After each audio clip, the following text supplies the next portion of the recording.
तो आज मैं आपको इस साल का मेरा फेवरेट एड दिखाना चाहता हूं और मैं आपको यह भी समझाना चाहता हूं कि क्यों एक लेफ्ट विंगर होना एक्चुअली एक काफी मजे की जिंदगी है। हेलो हेलो, शाम शर्मा शो के इस एपिसोड में आपका बहुत बहुत स्वागत है। आज मुझसे जुड़ने के लिए और आज का ये एपिसोड देखने के लिए आपका बहुत बहुत धन्यवाद और आप सबको एक सेकंड प्रणाम। तो राहुल जी को तो हम जानते ही हैं, ये इतने एक महान इंसान है कि अब ये सिर्फ एक पॉलिटिशियन नहीं रहे, अब ये पॉलिटिशियन से एक कहीं ज्यादा बड़ी हस्ती बन चुके हैं। अब ये एक मीम बन चुके हैं। हम ऑलरेडी राहुल जी का टैलेंट उनकी स्पीचेस में, उनके कैंपेन रैलीज में, उनकी पॉलिटिकल रैलीज में देख चुके हैं। हाँ बोलो। ऐसी मशीन लगाऊंगा, इस साइड से आलू घुसेगा, उस साइड से सोना निकलेगा। नहीं, मुझे इंटरेस्ट है, बहुत इंटरेस्ट है। हाँ जी। विश्व रैया ये मुंह से सुपारी निकाल के बात कर रहे बाबा। और अब इनके टैलेंट को फाइनली एड एजेंसीज और कंपनीज भी रिकॉग्नाइज करके यूटिलाइज कर रही हैं। तो स्टोरिया मिल्कशेक्स नाम की एक कंपनी ने राहुल जी के टैलेंट को यूटिलाइज करके एक कमाल का एड बनाया है। मम्मी खत्म। It's all over. Worry not mother. मैं एक ऐसी मशीन बनाऊंगा जिसमें आप यहाँ से घास डालोगे, यहाँ से दूध निकलेगा। घास दूध और मैं चाहता हूँ उसे मशीन नहीं, गाय कहते हैं। Who are this guy? I mean, are they empowered or been? Let's check. Are they empowered?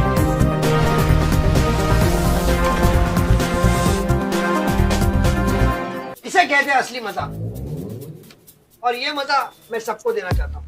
When will this be over? The tastiest and thickest shakes in town. You'll only wish it never gets old. अब देखिए, आप भले ही राहुल बाबा पे हंस रहे हो, लेकिन उनके जो पूर्वज थे जैसे गैलीलियो और लियोनार्डो डा विंची, उनके टैलेंट और आइडियाज के ऊपर भी लोग उस समय पर हंसा करते थे। 200-300 सालों के बाद उनके आइडियाज को सेलिब्रेट किया जाता है। उसी तरह से आप देखिएगा, भले ही आज राहुल बाबा के आलू सोना मशीन की आइडिया पर, घास दूध की आइडिया पर लोग हंस रहे हो, लेकिन 200-300 सालों के बाद इसी तरह के आइडियाज को हम सेलिब्रेट किया करेंगे। और कसम से जिस तरह से इस एड में सोनिया गांधी राहुल से हमेशा परेशान रहती हो, क्या पता शायद असली जिंदगी में भी इसी तरह से सोनिया गांधी राहुल गांधी से हमेशा परेशान रहती हो। काफी बिजी दिन था, अब जरा बैठ के आराम से टीवी वगैरह देखा जाए, रिलैक्स किया जाए। मम्मी भगवान ये आ गया फिर से दिमाग खराब करने के लिए। अब ये देखिए, एड का आइडिया काफी फनी था, एड तो काफी फनी था ही, लेकिन इस एड के निकलने के बाद जो सिचुएशन डेवलप हुई है वो भी काफी इंटरेस्टिंग और काफी फनी थी। क्योंकि हम तो जानते ही हैं कि जब से नरेंद्र मोदी इलेक्शंस जीत कर आए हैं 2014 में, तब से राहुल गांधी जी ने बोलना शुरू किया है कि भैया इंडिया की जितनी भी फ्रीडम्स है सारी की सारी बर्बाद हो गई हैं। उन्होंने कहा है कि मोदी एक नंबर का इंटॉलरेंट आदमी है। उन्होंने कहा है कि फ्रीडम ऑफ एक्सप्रेशन का खात्मा हो गया है इंडिया में। उन्होंने कहा है कि प्रेस फ्रीडम का खात्मा हो चुका है इंडिया में। उन्होंने कहा है कि इंडिया के सारे इंस्टीट्यूशंस कोलैप्स कर गए हैं। Before 2014, there was an assault on institutions by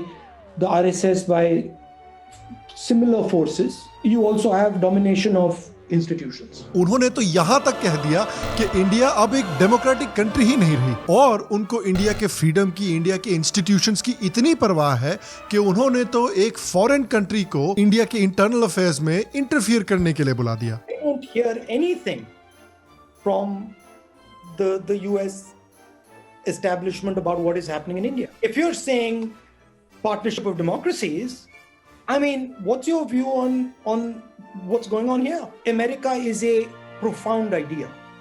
The idea of freedom, the way it's encapsulated in your constitution, is a very powerful idea. But you got to defend that idea.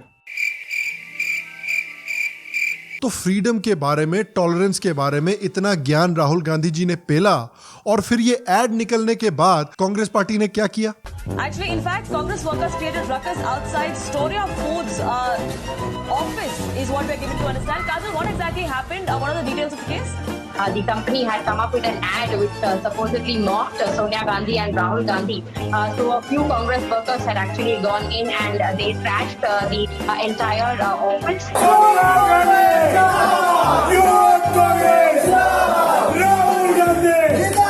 लेकिन फिर यही लोग बोलते हैं कि Modi fascist है।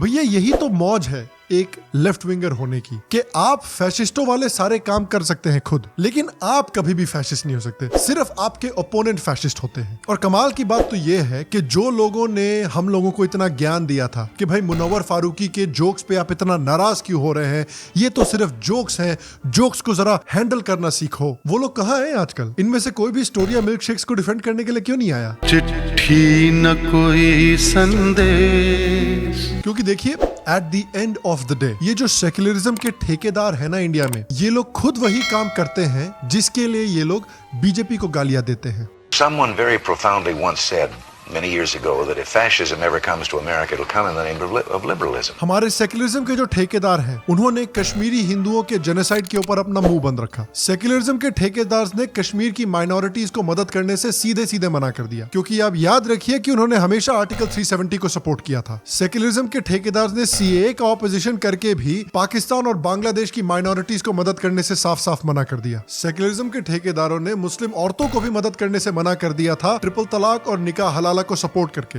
यहां तक कि उन्होंने ये भी कहा था कि अगर वो इलेक्शंस में जीत कर आते हैं तो वो ट्रिपल तलाक को वापस इंडिया में लगा देंगे। सेक्युलरिज्म के जो ठेकेदार हैं वो खुद किताबों को बैन करते हैं। सेक्युलरिज्म के जो ठेकेदार हैं वो खुद जर्नलिस्टों को अटैक करते हैं, लेकिन फिर यही लोग दूसरों को ज्ञान पेलते रहते हैं फैशिज्म के बारे में और फ्रीडम के बारे में। मैंने बोला ना आपको पहले कि भैया इंडिया में लेफ्ट विंगर होना एक बड़े आराम की जिंदगी है, बड़े मौज की जिंदगी है। आप खुद जितना फैशिज्म करना है करिए, आप खुद जितना लोगों के फ्रीडम को दबाना है दबाइए, लेकिन आपको कभी भी कोई कुछ गलत नहीं बोलेगा। गालियां सिर्फ आपके अपोनेंट्स को पड़ेंगी। भैया ऐसी मौज की जिंदगी भगवान सबको दे। तो नीचे कमेंट सेक्शन में मुझे जरूर बताइए कि इस एड का आपका फेवरेट सेक्शन कौन सा था। मेरा फेवरेट सेक्शन ये था।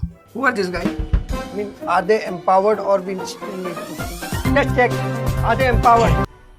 मजा आया। अगर आपको आज का एपिसोड पसंद आया हो तो प्लीज एज यूजुअल आज के एपिसोड को एक लाइक दे, एक थम्स अप दे, इससे मेरी बहुत मदद होती है, इससे शो की बहुत मदद होती है। शाम शर्मा शो को पेट्रियन पर या फिर यूट्यूब पर एक मेंबर बनकर भी आप सपोर्ट कर सकते हैं।